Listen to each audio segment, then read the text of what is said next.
German 10 hospital, orthopaedic से मुताल्लिक हर मरीज यहाँ शिफायाब।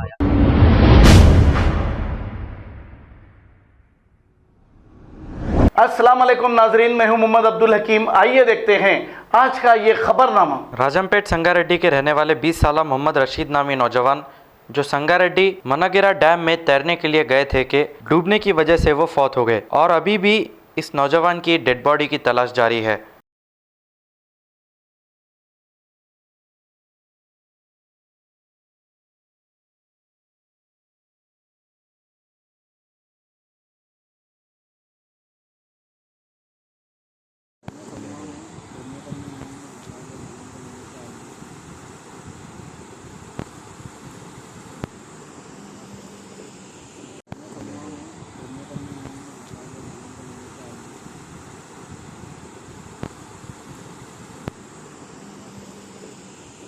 जर्मन 10 हॉस्पिटल, ऑर्थोपेडिक से मुताल्लिक हर मरीज यहाँ शिफायाब। बैनुल-अक़वामी शोहरत याफ्ता और इनाम याफ्ता doctor Mir Jawad Jar Khan, senior orthopaedic surgeon, advance operation theatre, ICU, digital x ray, laboratory, physiotherapy, pharmacy, sharing और प्राइवेट रूम्स, लेडी डॉक्टर्स और डॉक्टर अर्जुमन सुल्ताना गैनकोलॉजिस्ट की खिदमात हासिल। वाजबी फीस और मुकम्मल सहूलियात से हजारों मुतमईन। एम्बुलेंस से आरास्ता German 10 orthopaedic hospital, pillar number 150, Attapur, Hyderabad. खबर है शहर की, खबर है गाँव की, खबर है सारी दुनिया की। 7H न्यूज पसंद आए तो लाइक कीजिए, शेयर कीजिए और सब्सक्राइब करना ना भूलें। 7H news.